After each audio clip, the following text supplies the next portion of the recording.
नमस्कार दोस्तों, स्वागत है आपका नॉलेज गेन में। मेरा नाम है गोविंद। आप देख रहे हैं मेरे साथ में daily current affairs with facts. दिनांक है आज 17 अगस्त 2026 और वार है मंडे। और मंडे तक जो भी लास्ट न्यूज़पेपर में खबरें एग्जाम ओरिएंटेड छपी हैं उन सबको हम यहाँ लेकर आए हैं। उनमें से मोस्ट 10 जो क्वेश्चन है एग्जाम ओरिएंटेड उनका हम यहाँ डिस्कस करेंगे। तो आइए देखते हैं पहला क्वेश्चन क्या है। पहला क्वेश्चन है हमारा पर्यावरण व अंतर्राष्ट्रीय संबंध से रिलेटेड। इसका जो खबर है वो इसलिए चर्चा में है क्योंकि भारत ने 17-18 अगस्त 2026 को नई दिल्ली में ब्रिक्स एनवायरनमेंट वर्किंग ग्रुप से संबंधित बैठक है जो आयोजित कर रहा है। भारत की ब्रिक्स चेयरशिप 2026 के अंतर्गत पर्यावरणीय सहयोग को प्राथमिकता दी जा रही है। तो इससे क्वेश्चन बन रहा है हमारा एक कि ब्रिक्स एनवायरनमेंट वर्किंग ग्रुप्स के संबंध में निम्नलिखित कथनों पर विचार कीजिए। कथन पहला है हमारा कि इसकी स्थापना वर्ष 2015 में हुई थी। कथन दूसरा, इसकी स्थापना बैठक मास्को में हुई थी। कथन तीन, climate change and sustainable development के लिए कॉन्टैक्ट ग्रुप की स्थापना 2024 में हुई थी। तो इसमें से सही कूट का चयन कीजिए। तो इसमें से आंसर है हमारा 1, 2 और 3। ये तीनों ही क्वेश्चन सही हैं। कैसे सही है इसकी हम देखो व्याख्या करेंगे। तो पहले यहीं पर ही दो बार दोहरा लेते कि जो इसकी स्थापना थी ब्रिक्स की स्थापना यह 2000 जो एनवायरनमेंट वर्किंग ग्रुप है इसकी स्थापना 2015 में हुई थी। और जो पहली बैठक हुई थी इसकी मास्को रूस में हुई थी। और जो climate change and sustainable development के लिए कॉन्टैक्ट ग्रुप है इसकी स्थापना 2024 में हुई थी। तो 1, 2, 3 तीनों ही इसके आंसर सही है। होता क्या है कि ब्रिक्स जो एनवायरनमेंट वर्किंग ग्रुप्स है उसकी स्थापना 2015 मॉस्को में हुई थी।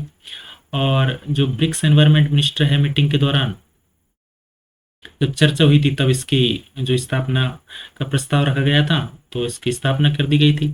और climate change and sustainable development contact group की भी स्थापना 2024 में हुई थी।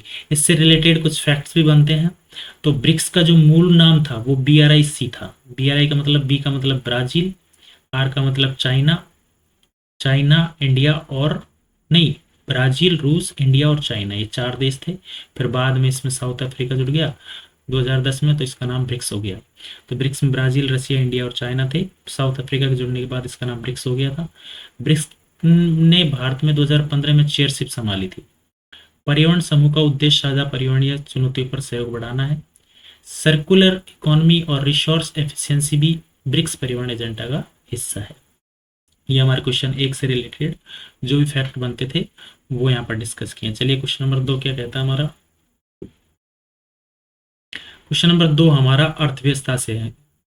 अर्थव्यवस्था में एक जो टैक्स होता है, टैक्स से रिलेटेड जो टॉपिक्स होता है वो अर्थव्यवस्था से रिलेटेड है। तो इसका खबर इसलिए है कि 16 अगस्त 2026 से जो इनकम टैक्स डिपार्टमेंट है उसने fast DS foreign asset of small tax payer disclosure scheme के तहत विदेशी आय और संपत्तियों के स्वैच्छिक प्रकटीकरण की विशेष विंडो शुरू की है जो 16 अगस्त थी उसको। तो इससे क्वेश्चन हमारा ये बनता है कि फास्ट डीएस के संबंध में निम्नलिखित में से कौन सा कथन सही है। ये फास्ट डीएस है वो क्या है। तो यह केवल भारतीय शेयर बाजार में निवेश के लिए है। इसके अंतर्गत विदेशी संपत्तियों को निर्धारित सीमा तक घोषित किया जा सकता है। ये इसका आंसर सही है। यह केवल कंपनियों के लिए लागू है। नो। इसका संबंध जीएसटी रिटर्न से है। नो। और निवेश से भी नहीं है। तो यह विदेशी संपत्तियों को निर्धारित सीमा तक घोषित करता है। तो इसकी व्याख्या देखें तो हम की योजना के अंतर्गत पहली श्रेणी में जो करमुक्त और अनटैक्स्ड विदेशी आय को 1 करोड़ तक घोषित करने का प्रावधान इसमें रखा गया है। जबकि कुछ विदेशी जो एसेट्स हैं उनके लिए 5 करोड़ तक की सीमा रखी गई है। इससे रिलेटेड हम कुछ फैक्ट देख सकते हैं। तो इससे रिलेटेड एक जो फैक्ट्स है, विदेश से जो फंड आता है उसमें एक ब्लैक मनी का होता है। तो ब्लैक मनी एक्ट 2015 जो कि विदेश से आई हुई अघोषित आय और संपत्ति है उससे रिलेटेड महत्वपूर्ण कानून है। फॉरेन एसेट्स की रिपोर्टिंग इनकम टैक्स फ्रेमवर्क का भी ये महत्वपूर्ण हिस्सा है। CRS यानी कॉमन रिपोर्टिंग स्टैंडर्ड के माध्यम से देशों के बीच जो फाइनेंशियल इंफॉर्मेशन एक्सचेंज होता है उससे रिलेटेड भी है। फॉरेन एसेट्स में बैंक अकाउंट, सिक्योरिटीज, प्रॉपर्टी आदि शामिल हो सकते हैं। टैक्स कंप्लायंस बढ़ानी हो तो ऐसी डिस्क्लोजर स्कीम का प्रमुख उद्देश्य होता है। चलिए क्वेश्चन नंबर 3 देखते हैं। क्वेश्चन नंबर 3 है जो हमारा विज्ञान और ऊर्जा से रिलेटेड है। तो वह क्या है कि जो हाल ही में अभी प्रधानमंत्री हमारे नरेंद्र मोदी जी हैं, उन्होंने 15 अगस्त के दिन संबोधन किया, जिसमें 2047 तक भारत की न्यूक्लियर पावर कैपेसिटी को 100 गीगावाट तक ले जाने का लक्ष्य रखा गया है। जो हमारा न्यूक्लियर पावर उसको 100 गीगावाट तक ले जाने का लक्ष्य रखा गया है। साथ ही जो वर्तमान दशक में 5 नए न्यूक्लियर रिएक्टर का मिशन भर करने का भी लक्ष्य बताया गया है। तो इससे रिलेटेड हमारा एक क्वेश्चन बनता है कि भारत के परमाणु ऊर्जा कार्यक्रम के संदर्भ में निम्नलिखित में से कौन सा विकल्प सही है। तो इसका विकल्प है बी सही, कि Bharat small modular reactor ASMR पर भी जोर दे रहा है।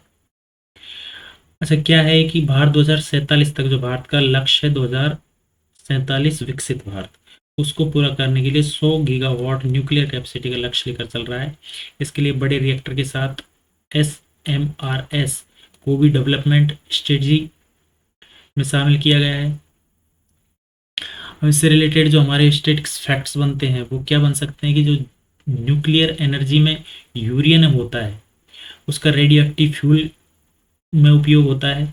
न्यूक्लियर पावर जो ऑपरेशनल स्टेज पर है, लो कार्बन का इलेक्ट्रिसिटी सोर्स है, मतलब सबसे लो कार्बन देता है न्यूक्लियर। और एसएमआर की जो फुल फॉर्म पूछ ली जाए तो स्मॉल मॉड्यूलर रिएक्टर होता है। एसएमआर की प्रमुख विशेषता क्या होती है? कंपेरेटिवली स्मॉलर मॉड्यूलर डिजाइन है। भारत की सिविल न्यूक्लियर प्रोग्राम 3 चरणीय न्यूक्लियर प्रोग्राम के लिए प्रसिद्ध है। Department of atomic energy DAE भारत के परमाणु क्षेत्र का प्रमुख संस्थागत अंग है। डीएई परमाणु जो डिपार्टमेंट है उसका एक प्रमुख क्षेत्र का संस्थागत एक अंग है। चलिए क्वेश्चन नंबर 4 देखते हैं। क्वेश्चन नंबर 4 है हमारा अंतरराष्ट्रीय संबंध से, आईआर से संबंधित है, यूएनएससी से।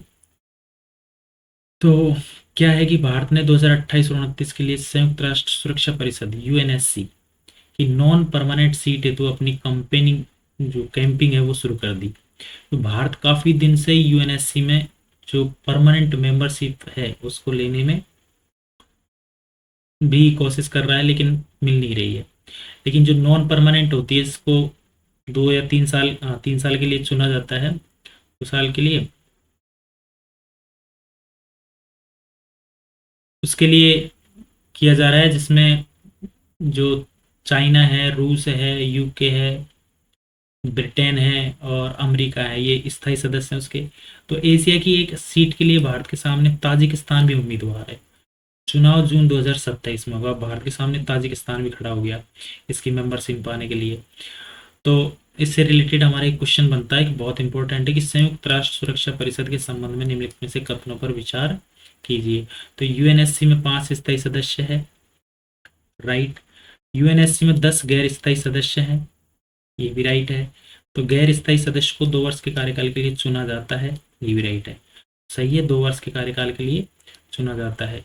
तो भारत है जो नॉन परमानेंट, ये 10 सदस्यों में से जो सीट है अपनी लेने की कोशिश कर रहा है। तो यूएनएससी से रिलेटेड हम कुछ फैक्ट देख सकते हैं। यूएनएससी का मुख्यालय न्यूयॉर्क में है। परमानेंट 5 जो कंट्रीज है उनमें यूएसए है, यूके है, फ्रांस है, रसिया और चाइना है। P5 को वीटो पावर भी प्राप्त है, इन जो देश हैं इनको वीटो पावर भी प्राप्त है। नॉन परमानेंट मेंबर का कार्यकाल 2 वर्ष होता है। हर वर्ष जो 5 नॉन परमानेंट मेंबर हैं वो रिटायर होते हैं। तो यूएनएससी का मुख्य कार्य इंटरनेशनल पीस एंड सिक्योरिटी से रिलेटेड होता है। यूएनएससी में कुल 15 सदस्य होते हैं। चलिए क्वेश्चन नंबर 5 देखते हैं हम। 5 क्वेश्चन है हमारा अर्थव्यवस्था एवं अंतर्राष्ट्रीय व्यापार से रिलेटेड। तो राजस्व खुफिया निदेशालय डीआरआई ने साउथ ईस्ट एशियन देशों में जो भारत में आयात किए गए सुपारी नेट्स को कथित रूप से बांग्लादेश और इन बताकर साफ्टा ड्यूटी बेनिफिट्स लेने वाले नेटवर्क का खुलासा किया है। संभावित रेवेन्यू लॉस 2500 करोड़ से अधिक का बताया गया है। अब है क्या ये साफ्टा? तो इसकी बारे में देखते हैं कि साफ्टा का फुल फॉर्म क्या होता है, ये इसका क्वेश्चन बन जाता है। तो साफ्टा का फुल फॉर्म होता है south Asia free trade area, south Asia free trade area.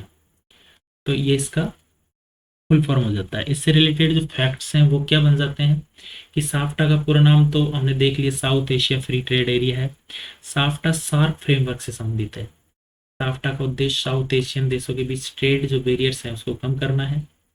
जो भी ट्रेड्स में जो बैरियर हैं, जो भी प्रॉब्लम्स हैं, उनको कम करना है। Rules of Orion preferential trade agreements में महत्वपूर्ण होते हैं। एरिकन नट को हिंदी में सामान्यतः सुपारी कहा जाता है। डीआरआई का पूरा नाम डॉक्टरेट ऑफ रेवेन्यू इंटेलिजेंसी है। डीआरआई भारत के वित्त मंत्रालय का अधीन राजस्व खुफिया संगठन है। तो इससे रिलेटेड हमारे जो फैक्ट्स हैं वो ये हो जाते हैं। चलिए क्वेश्चन नंबर 6 देखते हैं। क्वेश्चन नंबर 6 हमारा विज्ञान व तकनीक से संबंधित है, साइंस एंड टेक से, और ये साइबर सिक्योरिटी से रिलेटेड है। तो NIELIT नीलियट्स ने साइबर कुश्ती 2026 नामक राष्ट्रीय साइबर सिक्योरिटी एवं AI हैकाथन शुरू किया है। इसका उद्देश्य केवल वनरेबिलिटी खोजने के बजाय फाइंडिंग की वास्तविकता और प्रायोरिटी का मूल्यांकन करने की ह्यूमनेबिलिटी को टेस्ट करना है। तो इससे रिलेटेड हमारा एक क्वेश्चन बन जाता है कि साइबर कुश्ती 2026 के संबंध में निम्नलिखित में से कौन सा कथन सही है। तो कौन सा कथन सही है? ये कथन है हमारा सी सही। क्योंकि इसके 3 चरण है, अखाड़ा, दंगल और केसरी। ध्यान रखना, अखाड़ा, दंगल और केसरी, इसके 3 चरण है। तो ये हमारा सही है। तो इससे रिलेटेड हमारे फैक्ट्स भी बनते हैं कुछ। तो फैक्ट्स ये हैं कि NIELIT का पूरा नाम है national institute of electronics and information technology. NIELIT ministry of information technology का अधीन कार्य करता है। CERTIN भारत की साइबर इंसिडेंट रेस्पॉन्स एजेंसी है। साइबर सिक्योरिटी में वनरेबिलिटी का अर्थ सिस्टम की कमजोरी से होता है। AI जनरेटेड फाइंडिंग को ह्यूमन वैलिडेशन की आवश्यकता हो सकती है। और साइबर जो कुश्ती है उसका फाइनल राउंड 9 अक्टूबर 2026 को न्यू दिल्ली में होगा।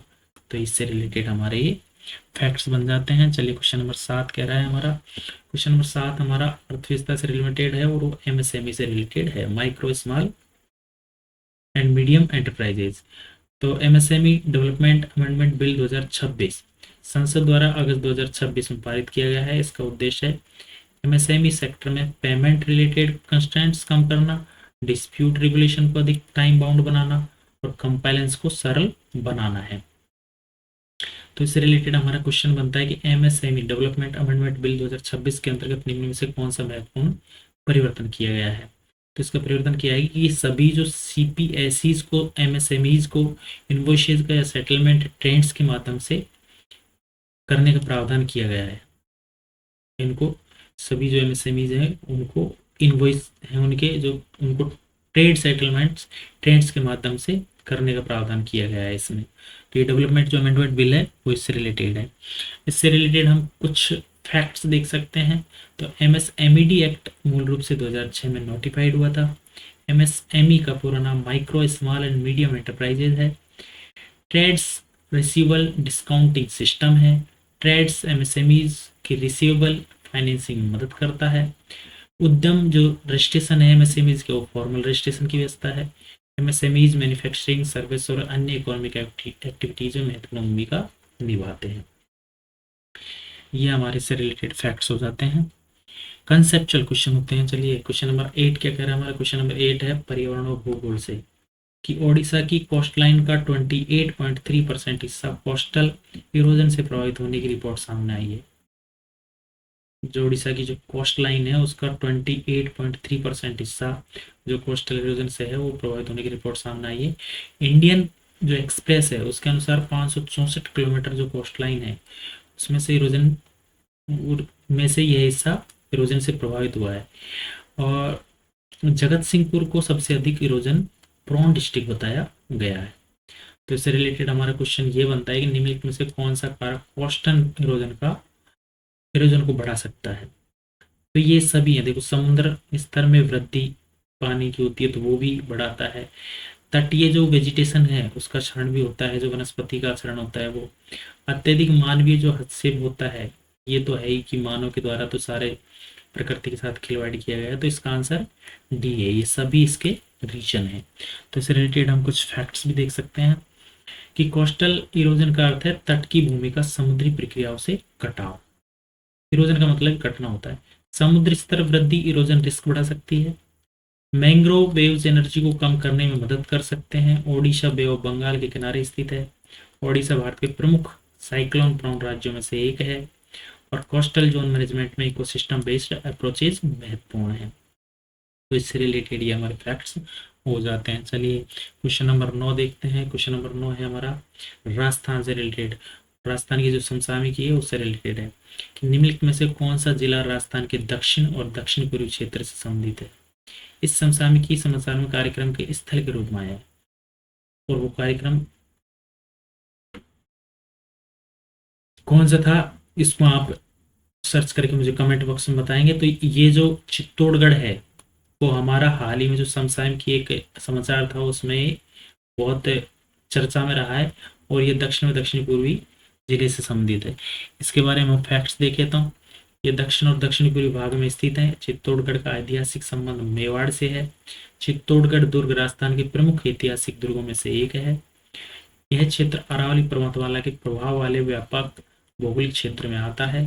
राजस्थान में विभिन्न जो विकास योजनाएं हैं उनके अध्ययन में क्षेत्रीय असमानता और इंफ्रास्ट्रक्चर कनेक्टिविटी महत्वपूर्ण विषय रखती है। चलिए क्वेश्चन नंबर 10। क्वेश्चन नंबर 10 हमारा कहता है बांग्लादेश और भारत से संबंधित कि भारत और बांग्लादेश के संबंधों के संदर्भ में निम्नलिखित में से कौन सा मुद्दा दोनों देशों के लिए रणनीतिक रूप से महत्वपूर्ण है।